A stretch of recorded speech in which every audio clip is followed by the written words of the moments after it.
Hi everyone, Kevin here. I wanted to make a brief video about hugelkultur and my take on what I've been doing with the woody bed and hugelkultur systems that I've incorporated on the property.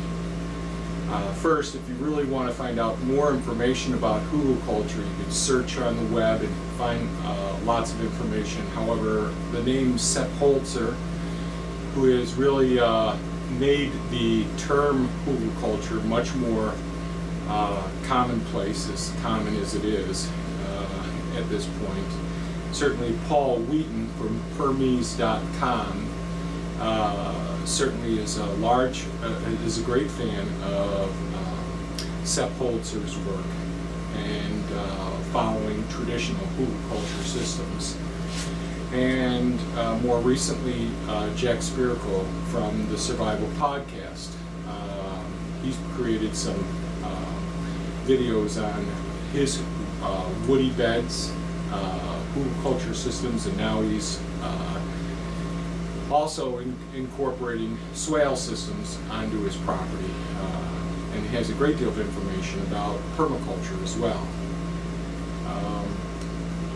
I've recently taken the online course with Geoff Lawton for the Permaculture Design certification course, and that was fantastic. And today, and I've shown videos about some of the other things that I've been working on in the greenhouse most recently. And if we get some of the snow to go away and we get a little bit of sunshine and not too much winds, I'll give you the last update on where we stand with the greenhouse construction. Another big thing we've been working on this year are the swale systems here and the pond systems. And that's closely related to what I'm calling hugelkultur here on our homestead, on our farm, Mindful Living Sanctuary. So first, a little bit of background. I did post a couple of videos. I think it was Hugelkultur 1, 2, and 3 on YouTube, on this channel. And I thought I'd give a little bit of background. So before I learned the term hugelkultur or permaculture, I had the need to address some problems I have on my 37-acre property here.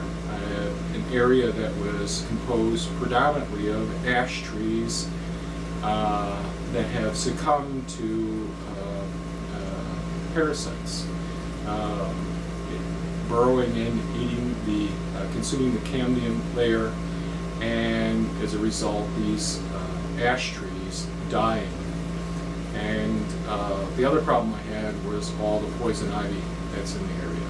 Now, this was abandoned farmland probably 70 years ago, and this area that I had to clear, several acres, I wanted to put pond systems and swale systems on.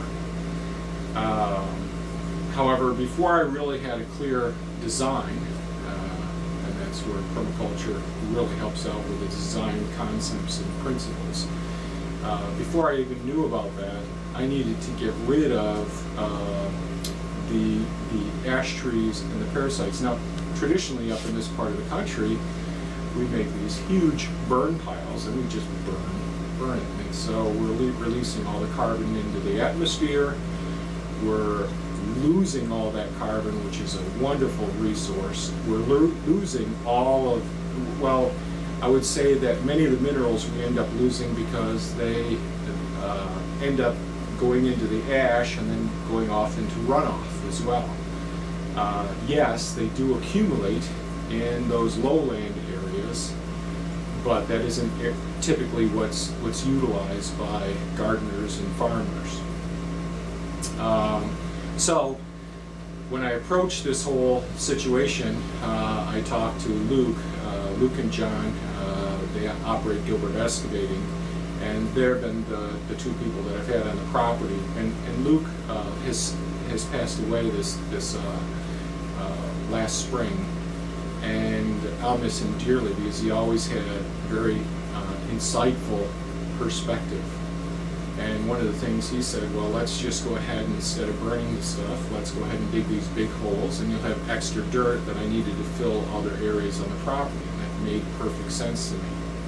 So we were able to take these trees and poison ivy and much of the topsoil and bury them. And there were stone walls over there as well, but I had too much of the stone, and so we ended up burying all of those elements. So a large excavator we used with a 3-foot wide bucket to take down the trees. We break them up into smaller components, and then we made these large pits. People would drive by and say, geez, what the heck is he building? Because they see these huge mounds of dirt, which looked like I was putting in a large foundation. Probably an 8-foot deep foundation is what they figured for a very large building. Those were these large amounts of dirt. And the trees would be, including the root balls. The root balls would be cut off of most of the trees so that it would compact more easily into these densely packed pits. And some of them were 15, 18 feet deep. Some were only 10 feet deep. Some were only maybe 9 foot wide. Some were maybe 15 feet wide. And they might be 30 feet long, 40 feet long, so we could snap the tree in half and jam it in there. Now, what went into these pits were the root balls, the trunks, and all of the top, the foliage, certainly soil, rock, and all of the vine and herbs that were on there. They all got compacted. So many people would say, geez, you've lost all of these beautiful elements from your property as a result of burying them, making them inaccessible. And I was quite concerned about that. Then I learned about let me just finish that. So we would take these areas and then we pack dirt on the top of it. So it's clay, gravel, sand mixture, the subsoils were, or the deeper soils without much life in it, I should say the dirt. And that was compacted on the surface. And over the next 2 years, we'd have these sinkholes, and I would go around and all the rocks and all, I'd fill into the sinkholes and pack more dirt in it as I would clear, and I got the area compacted nicely over the over these large pits. And we're talking about compacting dirt and not soil, losing soil, and all that. So it's just the opposite of permaculture. And again, this was before I really learned about permaculture. And I'll take you up to nowadays, as well, before I go to most currently with what we've done with our swale system and going over these hugelkultur pits. I started building some hugelkultur mounds as I learned about them. So I did mostly logs, no brush, no root balls, and put soil on top of it, and they worked, and they are still working. And there aren't too many varmints getting into it, no mammalian or reptilian, very few mammalian and reptilian species in there. However, they don't grow quite as well as the next technique that I incorporated. And the next technique incorporated what Jack Spirko calls woody beds. However, I've done it a little bit differently. We've dug trenches, and I put the root balls, all the branches, all the foliage, and the logs into the area. And some of the logs, I always pick some logs up from the woods that are already inoculated with the various fungi. And then in some of the beds, I put compost on top of them with leaves, and leaves being several inches thick. And these were leveled off at ground level, and we had our annual garden beds in this. And again, hugelkultur, we think more of perennials and self-seeding annuals. Our keyhole gardens, I put, which are all stone, from the field stone around the property, are all woody beds inside, and then some compost on the top, and they've worked great as far as growing our herbs, and we've used it as a nursery for some of our seedling trees that we started, and they're now out in the swales. The other system I've done is we dug down 3 feet by 6 foot wide, put all the root balls, the trees and the branches there, and no soil, no dirt put on top of it, and only mulch, only wood chips, and that was put on. And the places where I plant would be small little areas that I'd move the wood chips apart, put the compost in there, and start some plants. And we also seeded that with cowpeas, and the cowpeas took off like crazy, and it's worked extremely well. So why would I be using the root balls and the brush if I don't need to? Because I could be laying those out in my forested areas, or I could be burying or putting at the edge of a bank my root balls to help keep soil from eroding. I could do just about anything. The reason is because structure and function. When I look at anatomy, we may think, geez, the major airway, our trachea, is the most important part of our respiratory system. And really, the trachea is more like the trunk of a tree. It's a highway, it's a conduit. It's like our arteries or our veins. It's a structure, and it certainly has a function, but it's not the life-giving function. It's not where all the exchange happens. The exchange in our lungs happens at the alveoli, those little grape-like sacs that you see in pictures. And that's where we go ahead and we take in oxygen, and we give off carbon dioxide, and we give off other volatile compounds as well. And with trees, that's where photosynthesis happens. It's up in those terminal branches at the leaves themselves, and there's more densely, a higher ratio, less carbon and more minerals in those areas. The same things with the terminal root systems as well. So my thought was, let's incorporate all these little terminal branches and the leaves, as well as much root as I could in each one of these beds. And therefore, and it's more costly to go ahead and dig up these root balls, but I needed to dig areas in order to put in buildings or put in ponds or put in swales. So I wanted to utilize each and every piece. Some of these root balls are actually great for retaining walls, in a sense, for my terraced Hugelkultur beds. So I have logs laying on their sides down a bank, and I'm building a terrace garden there. And so I use the root balls put in to help lock in so that we don't have as much loss of the continuity of the structure of the bank and falling into a swale system where water's going through. So those are the reasons why I really try to incorporate and capture as many of the essential minerals and elements and symbiotes that are on the surface of those leaves, that are on the terminal branches, that are within those structures and within the roots themselves, and they offer some structural integrity to my terraced walls. So that's the reason for incorporating my beds that I have done. So I've had Hugelkultur beds that have been like this, and we've grown sweet potatoes, we've had all of our annual crops growing over these Hugel pits, these woody beds as Jack Spirko would refer to them. But these woody beds are different than his because I have all of these roots and branches, and I also have cardboard and magazines, all of those things incorporated in a relatively low ratio, but lots of that material in there as well.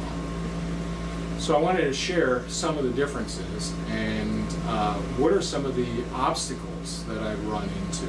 Well, one of the obstacles is you have, with the woody beds, the way that I put them in, we see as the season went on, well, there'd be little voids. You could slip your, and plants, you see little voids, not that we're stepping on these areas, but you could, like my wife was, I think, pulling out one of the weeds or whatever, or needed some help grabbing something out of one of the gardens, and she stepped into the garden bed, and of course her foot, it started to give way underneath it because there's voids between these large branches, and as the small branches start to break down, they go down. How much water do they need? Very little. I did water them in the very dry part of the season, but really didn't do much watering at all, and this was the first year for those woody beds. The woody beds that are raised woody beds, more traditional hugelkultur beds, with the exception of what I just described with the branches and roots in there. The ones along the fences, I didn't water at all this year, and we had all our garlic come out of there and the sunchokes. But last year, when I did all of our sweet potatoes, I discovered that, geez, probably half of the sweet potatoes were consumed by mammalian species living within the voids of these. So that's one potential drawback, is people could look at and say, geez, we got snakes and mammals living within these hugelkultur beds. I don't see them, but I can see the places where they're coming in and out of. I have to put a camera on them in order to capture just who's there and when they're there. Have they done any damage? No. But if we identify the species and we've created a habitat for them to be in, I can't blame them for being there. And I think it's potentially going, in the long term, going to be beneficial, because they're going to be depositing nutrients into these beds. So I'm not too concerned about it, but if you're putting in woody beds or hugelkultur mounds like I am, during the first couple of years, you may actually have loss of some of your produce. So I'd say plant twice as much as you anticipate you're going to need. And if you have twice as much left over, great. Now this year with our sweet potatoes, we had more than twice what we needed being produced. However, I did it in one of our raised bed gardens that I could control everything and make it very easy to get everything out. Growing the sweet potatoes in the hugelkultur mounds was a little bit of a challenge when they got down into amongst the branches and all down deep, and they did. They grew down there just beautifully, and we had tons of sweet potatoes last year. But it was much easier for me to grow the garlic on that area this year, and that was a piece of cake taken care of. With the traditional hugelkultur mounds, one of the challenges that we have is when the chickens get up there, man, they'll just rip all of the compost or soil right off of the branches, and they'll tend to bring it down. It's like entropy, watching it happening rather quickly. So you see the soil disappearing and the logs are, and you got to go back and put it up on it. So keep your chickens under control. The deer have really enjoyed our traditional hugelkultur mounds down and back, where we had all our mangels there. I found that we're having that for this winter's chickens. One of the ones, we have the amaranth as well that we grew this year, and we certainly have squash. We have a few different species of squash that we have for them, and we do all our sprouting of the sunflower seeds for the chickens during the winter months as well. So things have worked out pretty well. So now, most recently, so this year I've been putting in a few more ponds. So currently we have 7 ponds on the property, and then we have the lake at the back of the property, which is really a very large pond that the beavers have blessed us with. What I decided to do was make the ponds coming from the very top of the property and swale systems going on contour down through the systems and the second pond and so on. And the first and second ponds and the swales are all put into the area where those hugelkultur pits are. Again, that's the area where we use the excavator to take all of those dead and dying ash trees and the poison ivy and all the topsoil and rocks and all. We dug these humongous pits, put all of this foliage down into trees and foliage down into these pits, compacted the soil over the top of them. And then I went ahead and I forgot to mention, I had reseeded with some clover on top of that, and mulched it as much as I could. I used most of the mulch back in our first food forest. And this area that we're working on now is the second food forest with the 2 ponds in the top part of the property with all the swales. So we start digging our swales, and what do? We uncover the top of some of these large hugelkultur pits. water starts springing up from it. Now this whole area was much more moist during the dry times. John, when he got across and started walking across, I said, Jesus, everything's dry around here, but this is nice and moist soil. What's going on? You know, it was dry enough where we could do the excavating. However, it remains moist all the time from those Hugelkultur pits below the soil, even though we had compacted clay, sand, and gravel on the surface of it. So when putting in the swales, the tops of the Hugelkultur pits were uncovered, and water would come up from underneath. And when the water from the rains and the swales ultimately go down and they go over the spillways, you can see air bubbles popping up from these subterranean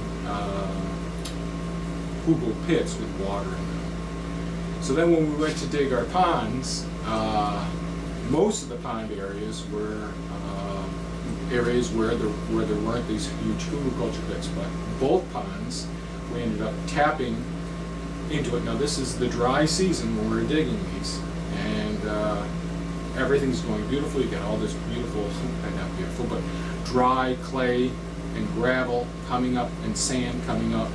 And fortunately, both of these areas we hit good clay areas where we were able to get good seals to both of these ponds.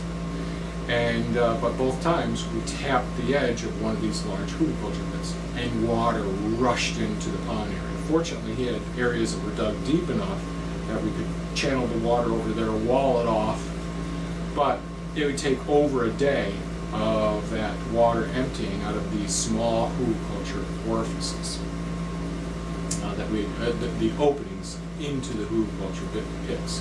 So we pack those off and make our pond and bring it out into a different area. So the swale and pond systems work extremely well. These Hugelkultur pits are holding so much water in this, the highest part of our property, that I believe that they're all contributing to maintaining the pond height, the pond water levels as well. And one of the reasons I wanted to put in these extra ponds was to take some of the clay that we would find up in this area and patch off one of our ponds that we're having trouble with. It looks like we've gotten that accomplished as well. So one more bit. So I was putting in water lines. So we've got 37 acres. We've got ponds at the top of the property, working our way down in swale systems, and they tie into our existing ponds that we've had for years with the canal systems, which is the waste management system with marginal wetlands and lots of surface area with gravel that I put into these large pockets and concrete, so that I can increase the biological activity in these ponds. But anyways, when we're putting in additional water lines, and some of them, they go to our root cellar, and so the water lines go to our water totes, they go for irrigation during droughts, if we have that, and they come from ponds as well. And I also have other lines that we're putting in for some of my maple syrup totes or sap totes that are going down. Unfortunately, our sugar shack is higher in elevation than where many of our maple trees are. So we're going to be able to pump the sap from the water totes that'll contain sap up into the root cellar. So we're putting in all of these water lines on the property. And one of the water lines goes from the beaver dam, which is the lowest part of our property, up to the highest point of our property to take care of pond 1 if we need to ever fill that and keep the whole circuit running. So when we're digging these, when we got up to the areas where the Hugelkultur pits were, boom, we run into them. Now, this wasn't the driest time of the year when we were doing this. This was just recently done. However, as we're digging along, we're running into beautiful dry trench. As long as it didn't rain, we could backfill them with the water lines and get everything set.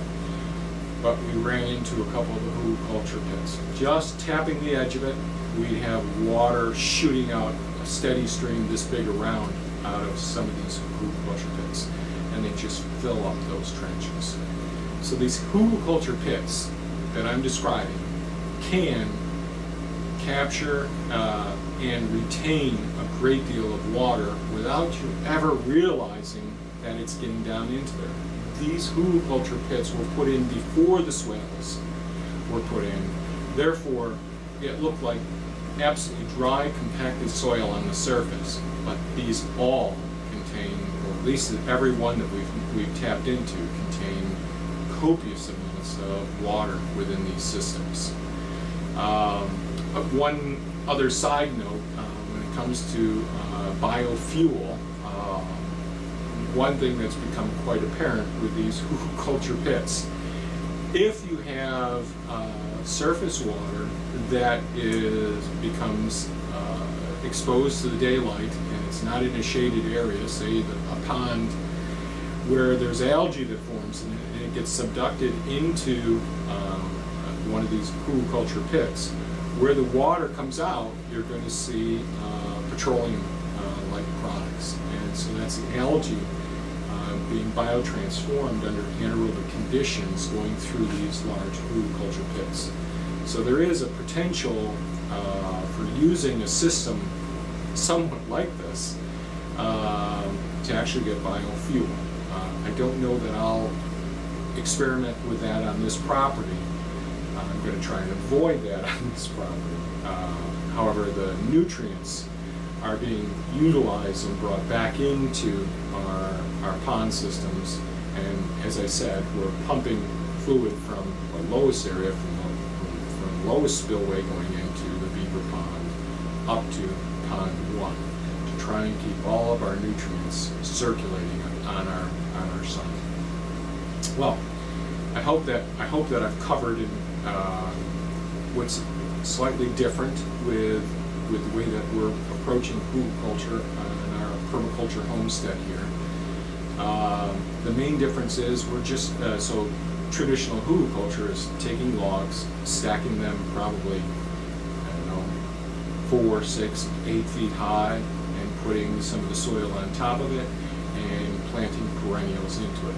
We're planting annuals and perennials. We're using most of our perennials along our swale systems, which are over these hugelkultur pits. We're incorporating all of the branches, as much of the root mass as we can, and every bit of what everyone would call noxious weeds, poison ivy, all of that material, and putting that into the pits as well.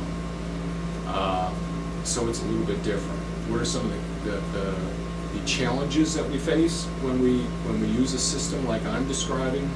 Well, you're going to have wildlife take up habitat, create habitat out of these environments that we're creating, which I don't see as being bad.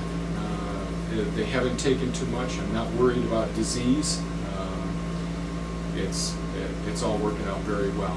And again, I look at this from an anatomical and physiological medical perspective, and look at this as trying to mimic what Mother Nature has created. And I just wanted to offer this information so that people aren't just can entertain the possibility of using more than just logs in their hugelkultur systems. Well, that's all I have to say about that subject. I hope this hasn't been too much of a ramble. Please feel free to comment or ask any questions. It's getting towards winter time right now, so hopefully I can answer questions and things may slow down a bit here. Thanks so much for watching. Have a great day. Bye.